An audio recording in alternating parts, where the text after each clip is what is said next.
All right, what's good? So let's get straight to it. The data breach letter template. This can be used for any data breach for the most part, but more recently there's been a data breach with TransUnion. So what happened? TransUnion leaked the 4.4 million of consumer files. This can be leveraged to your advantage, and this is why it matters. The FCRA says that they must keep your data accurate or remove it. Well, if it was a data breach and your information was leaked, then that gives other entities access to your accounts. And in many cases, the accounts on your profile may end up reporting information that is inaccurate, unverifiable, outdated, or it may also lead to what I call identity theft by modification, meaning that if some of your accounts were modified against your consent without your knowing, then that's another level to how data breach can negatively impact your credit profile. So that's very important to know. So this letter here is different because it's tailored specifically for data breaches and the victims that were included.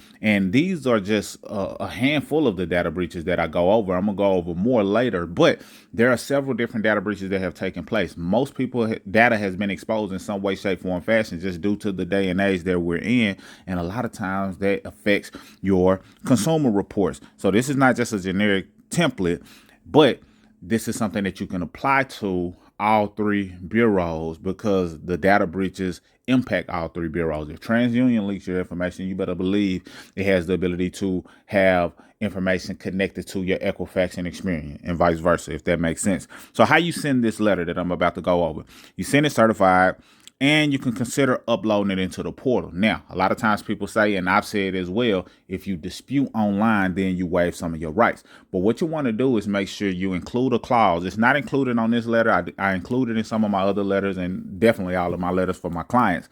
But the clause basically says, hey, this does not, I'm not waiving any of my rights. This is just a follow-up to the letter that I've already sent. So you want to make sure you initiate the dispute or letters being sent in addition to the online dispute, but also making sure you preserve your rights because proof is power and you want to have some type of paper trail. And that's the importance of sending letters. That's the importance of considering certified because it gives you levels of proof in the event that you need to use that to your advantage. So this is a timeline that you need to watch and pay attention to. So they must respond in 30 days. They have a 30-day window to go through a proper investigation. I typically update my clients within 35 days because it gives them enough time to receive the letter and go through their process. And from there, I know they have no excuses. So by the time I update and refresh the reports, if what I wanted to happen didn't happen, then I can apply more pressure with the next round and the next round. And it's not just an overnight thing, but if you do it the right way and position yourself the right way, then you can position yourself to get things removed fast. In addition to that, we also got a legal team that if we discover that there's FCRA violations on your credit profile, then you may be able to be compensated. So here's some extra sauce.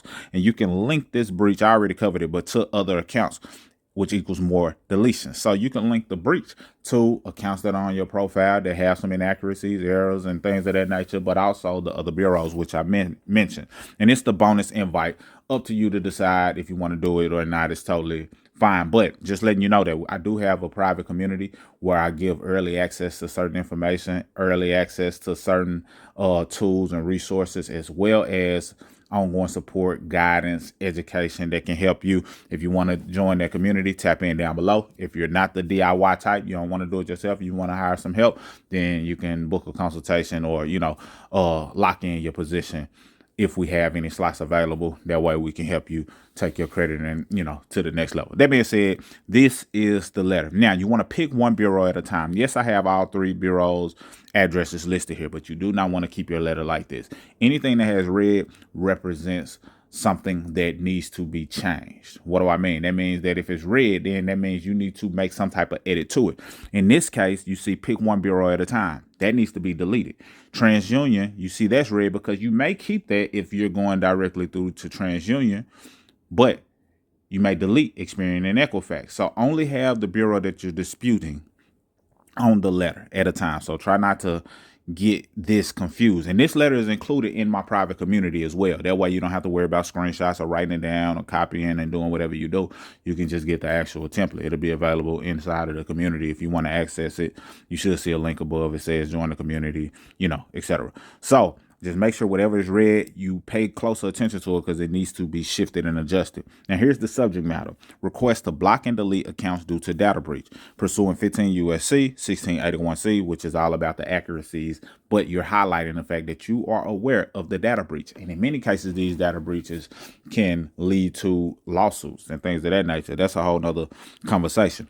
So right here, you say, dear, and then it's the credit bureau that you're going to use listed above, whichever one you're choosing in this particular letter.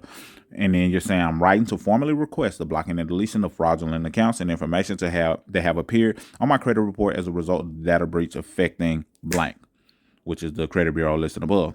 As a victim of this data breach, I am exercising my rights under 15 U.S.C. 1681C2A of the Fair Credit Reporting Act, which provides for the blocking and information resulting from identity theft. Now, you can keep this verbatim, but if you want to adjust it and just add your own normal language in there, that's actually fine. It doesn't have to sound all legal and highly polished because most people are using common language. But it's okay if you insert consumer law in there just because that is what you're basing this letter on. I just want to make that clear. That common language that you would typically use is perfectly fine because it proves that you are a real person as well.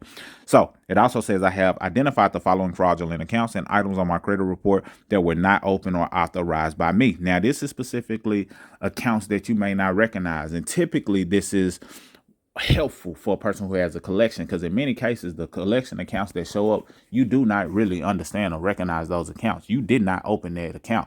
You don't know this particular collection XYZ of America account that's showing up on your profile. So that account did not get opened by you. And then for many of the charge-offs, it was some modifications that were made that were not done by you. So I should have had this line read, but right here is where you may say, hey, these some, accounts that were fraudulently modified without my consent. That may be the verbiage that you use if you're not saying the account itself was fraudulent, because it might not be a collection. It might be an account that, that once was yours, but it's a charge off now. And you have to adjust the verbiage to say, hey, this was modified. This was fraudulently modified. And these items on my credit report, were not authorized by me, basically. So you can make those subtle adjustments. Hopefully that makes sense. Let me know if that's not clear, and I'll make sure I clear it up in future videos. But you want to list the accounts and account numbers as shown on the credit report. So what I mean by that is, if it's a, let's just say portfolio recovery, it just comes up top of mind. Say it's a portfolio recovery account, and then the account number associated with it is XXX2194. You want to put it just like that. You don't want to fill in the blanks or assume whatever the number is. Put it exactly as it's shown on your consumer report. That way, you're not giving away any additional information that wasn't needed or requested. So hopefully that makes sense as well. But make sure you put it as it's shown on your consumer report. Then you say, enclosed, I have the following documentations to support my claim.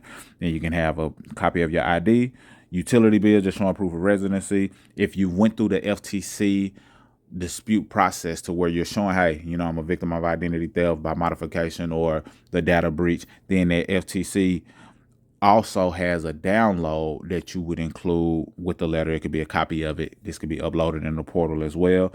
And then if you want to add a copy of your credit report highlighting the fraudulent accounts, you can include that as well. Those last two are somewhat optional, but they pack a big punch when it comes to showing, okay, they actually went through the FTC to mention the fact that they have had their information modified against their consent or against their consent, which is identity theft by modification or the data breach. So it's a couple of different angles you can take, and then it leads to you getting a PDF download that you can include in your lettering, and this enhances the speed to which things can get deleted when done the right way. So very important, optional, but strongly important if these things fit your situation, like you have some identity theft by modification accounts that were modified against your consent, basically, and or some accounts that were open against your consent as well. Then it goes on to say, in accordance with the 15 U.S.C. 1681C2A, I request that you block the reporting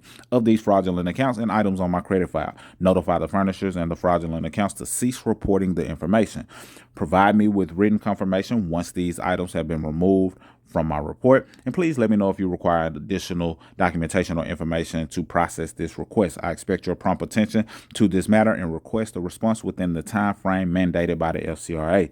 Thank you for your cooperation. Please confirm receipt of this letter and provide a case reference number for my records. Should you have any questions, feel free to contact me and you can put your email address for paper trail. If you put your phone number, then it may not necessarily be a paper trail if you actually speak with someone. So I like to keep a paper trail, and of course they can send you a letter back, and then you put sincerely your name. So hopefully this helps. Let me know if you have any questions below. If you want access directly to this letter, then join the community. If you want our assistance with helping you take your credit to the next level, then the information will be available as well. Hope you got value from this video. Share this with somebody who you feel may benefit. Like, subscribe, all those things people say. Salute.